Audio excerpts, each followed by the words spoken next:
राज्यभरात पोलीस भरती प्रक्रियेला सुरुवात. ठाण्यातील साकेत पोलीस मैदानात देखील पोलीस भरती प्रक्रियेला सुरुवात.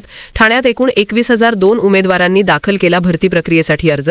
भरती प्रक्रिया संपूर्णपणे पारदर्शी असून कोणत्याही प्रलोभनाला बळी न पडण्याचे पोलीस प्रशासनाचे आवाहन.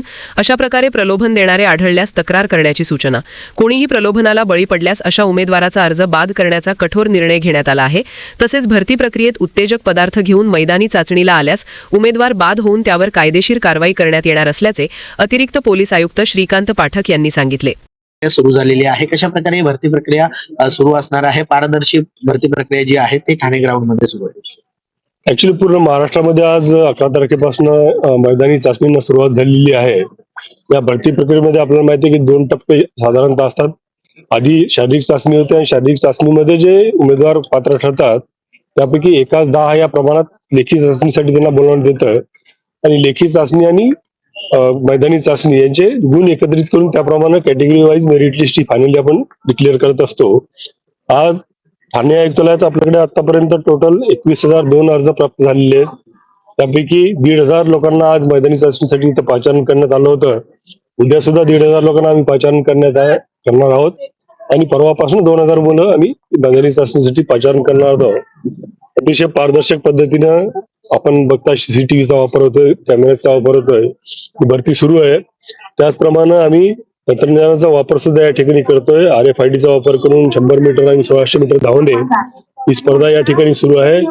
जेणेकरून ह्युमन इंटरफेरन्स कमी राहावा आणि कुठल्याही त्याच्यात चूक होण्याची शक्यता राहू नये या दृष्टीने आपण ही टेक्नॉलॉजीचा वापर या ठिकाणी करतोय. तर माझं फक्त आपल्या मार्फतीने एकच आवाहन आहे की उमेदवारांना ही खात्री बाळगावी की ही अतिशय पारदर्शक आणि मेरिटवरच ही भरती होणार आहे. त्यामुळे त्यांनी कुठल्याही प्रलोभनाला बळी पडू नये किंवा मैदानी चाचणीसाठी काही उमेदवार उत्तेजक काही द्रव्य वापरण्याचा प्रयत्न करतात ते सुद्धा करू नये. कोणी जर प्रलोभन देत असेल तर त्यांनी अँटी करप्शन तक्रार करावी. त्याचप्रमाणे आम्ही या ठिकाणी उमेदवारांसाठी पिण्याच्या पाण्याची व्यवस्था केलेली आहे. आपण बघत असाल आम्ही त्यांना एक कॉम्प्लिमेंटरी बिस्किट सुद्धा आम्ही देतो जेणेकरून त्यांना शारीरिक त्रास कमी व्हावा. त्याचप्रमाणे या ठिकाणी वैद्यकीय पथक आणि अँब्युलन्स सुद्धा उपलब्ध करून देण्यात आलेली आहे. आणि आज 1,500 उमेदवारांपैकी साधारण आतापर्यंत 1,000 उमेदवारांनी या ठिकाणी रिपोर्ट केलेले दिसून येतोय.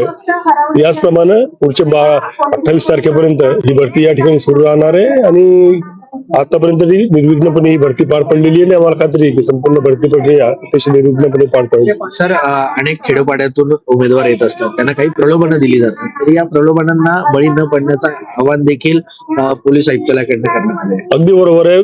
आपण बघता अतिशय पारदर्शक आणि मेरिट नुसारच ही भरती होत आहे. त्यामुळे कोणी काही प्रलोभन दिलं तर त्यांनी काही फरक पडणार नाही. त्याच्यामुळे त्यांनी प्रलोभनाला बळी पडू नये आणि जर कोणी प्रलोभन देण्याचा प्रयत्न करत असेल, काही चुकीचं सांगण्याचा प्रयत्न करत असेल, आम्ही अँटी करप्शन डिपार्टमेंटचा नंबर सुद्धा उपलब्ध करून दिलेला आहे. त्यांनी त्या ठिकाणी ते तक्रार करू शकतात. त्याचप्रमाणे कोणी जर ड्रगचा वापर करत असेल तर आम्ही अँटी नार्कोटिक्सचे लोक सुद्धा इथे तैनात आहेत. या ठिकाणी सुरुवातीला आम्ही त्यांचं बॅग चेकिंग आणि त्यांचं पर्सनल सगळं चेकिंग आम्ही करतोय.